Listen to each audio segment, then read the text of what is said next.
BSc part second, next lecture organic chemistry का। Piers and Lambert law अपन ने पहले पढ़ा है लैम्बर्ट लॉ, अब पढ़ेंगे अपन पियर्स एंड लैम्बर्ट लॉ। इस नियम के अनुसार जब एक वर्णी प्रकाश की किरण किसी समांगी अवशोषक पदार्थ के विलयन से प्रवाहित होती है तो अवशोषक माध्यम की मोटाई के साथ यूवी लाइट की तीव्रता में हुई कमी आपतित प्रकाश की तीव्रता के साथ साथ विलयन की सांद्रता के समानुपाती होती है, अर्थात -di/dx is proportional to I.C या -di/dx बराबर KIC या -di/I बराबर KC/dx, जहाँ के एक समानुपाती स्थिरांक है। तो आपने लास्ट में आपका समीकरण आया था -di/I बराबर KC.dx, समीकरण नंबर फर्स्ट। समीकरण फर्स्ट का समाकलन करने पर उसका समाकलन करें, माइनस समाकलन I0 से I तक di/I बराबर KC समाकलन x बराबर 0 से x बराबर x तक समाकलन dx, या इनिशियल लॉग में -ln I/I0 बराबर k.c.x या ln I/I0 बराबर -kcx, दोनों तरफ माइनस से गुणा कर दें तो यह आ जाएगा ln I/I0 बराबर -kcx, या ln I0/I, इसको उल्टा कर दिया, ln I0/I उधर माइनस हट जाएगा, आएगा फिर बराबर kcx, या log 10 में 2.303 log 10 I0/I बराबर kcx, या log 10 I0/I बराबर k/2.303 cx, या a बराबर एप्सिलॉन cl, जहाँ x बराबर l। ए आपको पता ही है absorbency, epsilon molar extension coefficient, C concentration, L पथ length of light.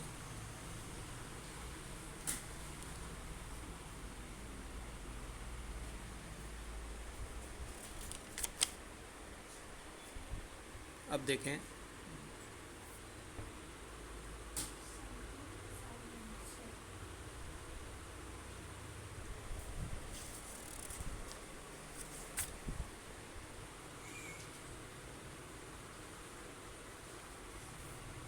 Piers Lambert law की सीमाएं,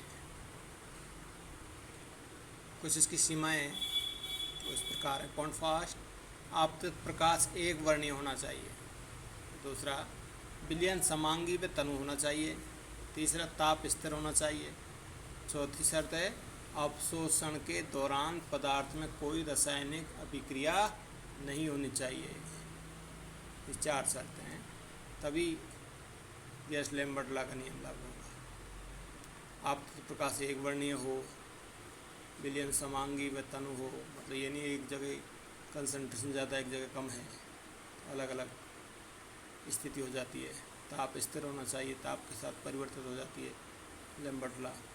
अवशोषण के दौरान पदार्थ में कोई रासायनिक अभिक्रिया नहीं होनी चाहिए, या जिस रासायनिक अभिक्रिया हो जाए कहीं पदार्थ कंपाउंड दूसरा बन जाए, कुछ और ही प्रतिक्रिया होता है, ऐसा नहीं होना चाहिए।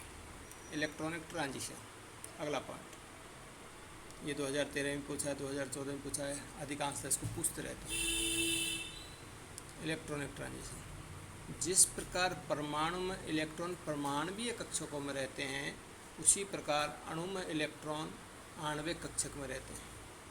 जो इलेक्ट्रॉन सिग्माबंध बनाने में भाग लेते हैं सिग्मा इलेक्ट्रॉन कहलाते हैं, जो कि मजबूती से बंधे रहते हैं, तथा जो इलेक्ट्रॉन पाई बंध बनाने में भाग लेते हैं उन्हें पाई इलेक्ट्रॉन कहते हैं।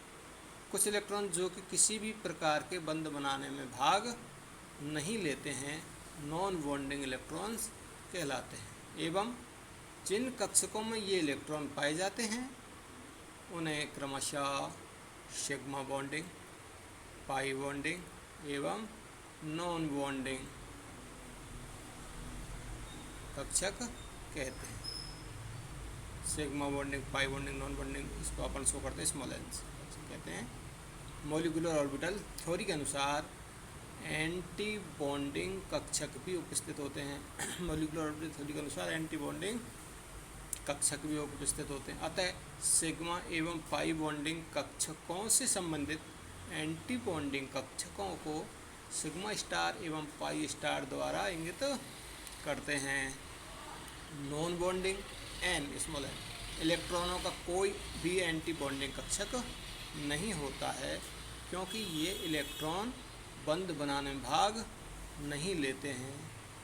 जब कोई अणु प्रकाश के दृश्य या परावैंगनी भाग से विकिरणों का अवशोषण करता है तो इन उच्च ऊर्जा वाले विकिरणों से ऊर्जा पाकर बंधी एवं अबंधी इलेक्ट्रॉन उत्तेजित होकर उच्च ऊर्जा स्तर वाले विपरीत बंधी इट मीन्स एंटी बॉन्डिंग कक्षकों में चले जाते हैं, अर्थात इलेक्ट्रॉनों का उच्च ऊर्जा स्तर में संक्रमण हो जाता है। अतः इलेक्ट्रॉनों का संक्रमण निम्न प्रकार से संभव है। फर्स्ट सिग्मा से सिग्मा स्टार, उससे कम ऊर्जा का होता है एन से सिग्मा स्टार, उससे कम पाई से पाई स्टार और सबसे कम एन से पाई स्टार एनर्जी का ट्रांजिशन होता है, जो कि आप आरेख में स्पष्ट दर्शाया गया है। Sigma sigma star highest energy का है, सिग्मा से एन स्टार उससे कम एनर्जी का है, पाई से पाई स्टार उससे कम एनर्जी का है और सबसे कम एनर्जी का एन से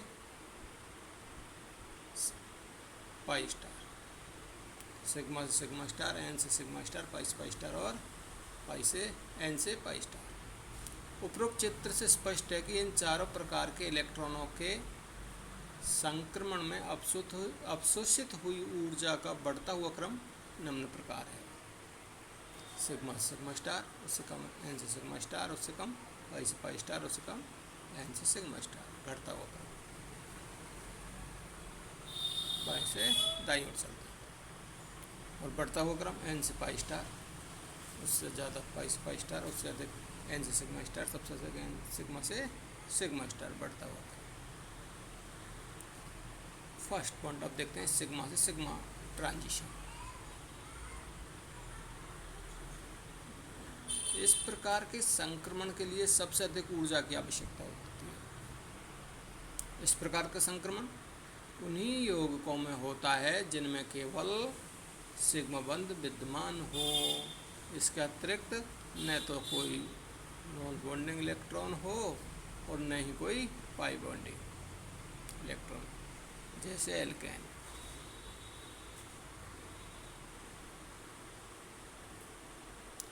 उदाहरण देख ले अपन CH4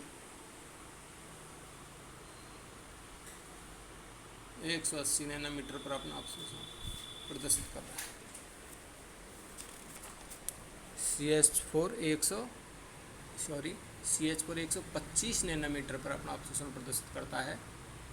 सिग्मा से सिग्मा स्टार ट्रांजिशन के लिए अणुओं को उच्च ऊर्जा अर्थात निम्न तरंग दैर्ध्य लैम्बडा लेस देन 190 नैनोमीटर की आवश्यकता होती है, जो कि दृश्य व परावैंगनी प्रकाश की तरंग दैर्ध्य का मान 190 नैनोमीटर से 800 नैनोमीटर तक होती है।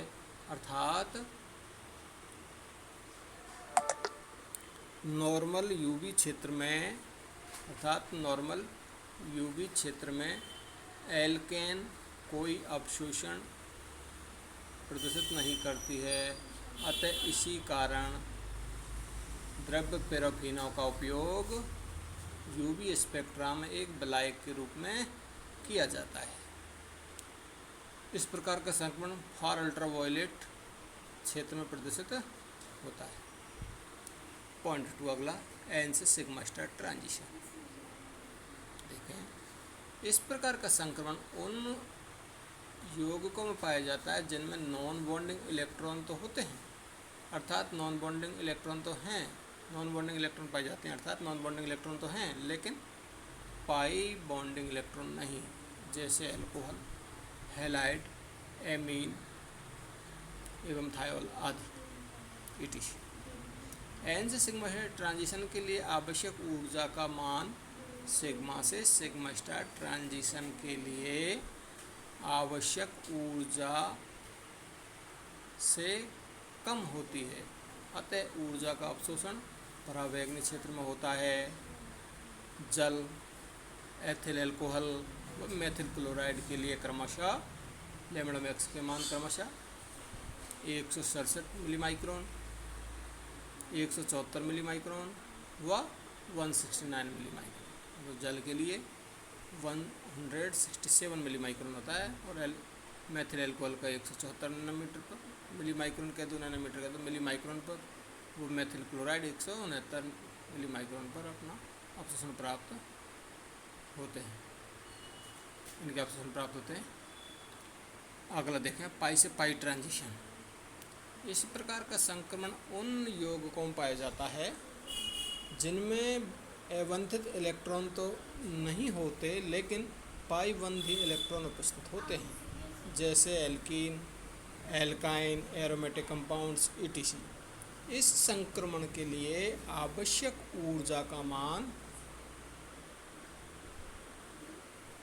उपरोक्त दोनों संक्रमणों की अपेक्षा कम होता है, अतः ऐसे संक्रमण वाले यौगिक साधारणतः परावैगनी व दृश्य क्षेत्र में अवशोषण प्रदर्शित करते हैं, जैसे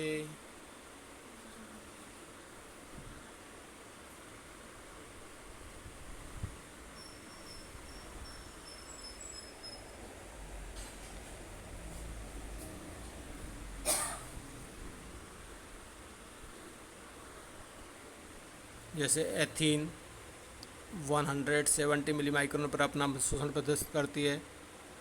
1,3 ब्यूटाडाइंस लैम्ब्डा मैक्स बराबर 217 मिली माइक्रोन और बेंजीन का 255 मिली माइक्रोन, जो कि अपन अगले लेक्चर में इसको लेंगे और अगला ट्रांजिशन अगले लेक्चर में लेंगे। थैंक यू, आज के लिए इतना ही।